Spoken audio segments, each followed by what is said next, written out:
Bismillahirrahmanirrahim. Assalamualaikum warahmatullahi wabarakatuh. Hari ini tanggal 15 Februari ya, satu hari setelah pemilihan umum. Kalau sekarang namanya Pilpres, kalau dulu pemilu. Ya sekarang pemilu juga sih.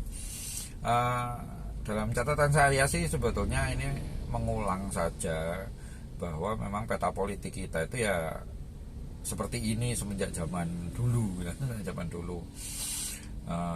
Lebih tepatnya semenjak Orba itu kelihatan ya. Dan sekarang ini patronnya ngikut ke situ. Kalau kata teman saya, sintesa politik Indonesia itu seperti zaman Orba. Dan mau bagaimanapun itu nanti nggak akan jauh-jauh dari seperti itu gitu. Yang pertama tanda-tandanya adalah kalau Orba dulu kan Pak Harto ya dari Jawa Tengah. Sekarang Pak Jokowi juga dari Jawa Tengah ya.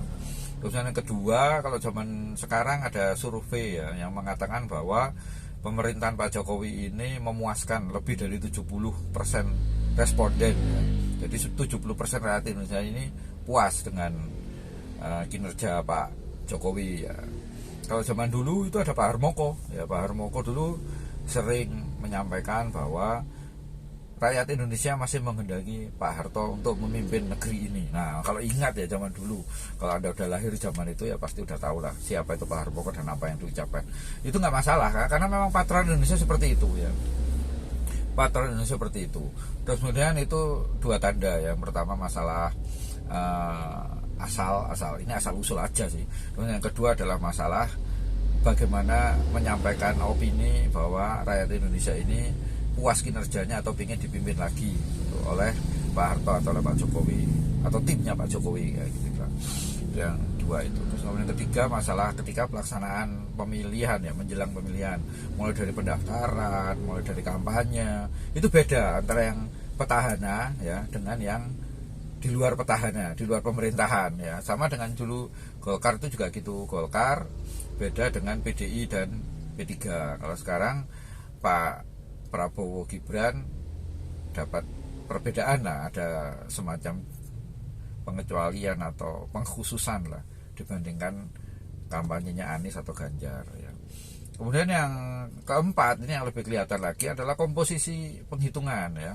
Komposisi penghitungan itu akan terbagi tiga nanti. Memang sintesanya seperti itu tiga. Yang pertama adalah kaum religius itu antara 20-30%. Kemudian petahana ya, pemegang kekuasaan itu antara 50-60, bahkan Golkar itu sampai 70 ya. Kemudian nasionalis itu antara belasan ya sampai 20%. Nanti mungkin akan seperti itu sintesanya. Jadi kalau dulu P3 20%, Golkar 60% atau 70% malahan, kemudian PDI itu 10% sampai belasan persen. Sekarang nanti akan seperti itu juga. Coba mungkin dugaan saya tepat juga mungkin ya. Jadi yang Pak Anies merepresentasikan kaum spiritual ya, itu nanti antara 20 sampai 30%. Kemudian Pak Prabowo dari pemerintahan mungkin sekitar 50-60% ya. Kemudian nanti PDI ya, PDIP kalau sekarang Pak Ganjar ya, itu mungkin sekitar antara 20%. Ya kita lihat nanti ya. Kalau memang benar ya memang plotting politik kita itu akan seperti itu di masyarakat Indonesia seperti itu. Assalamualaikum warahmatullahi wabarakatuh.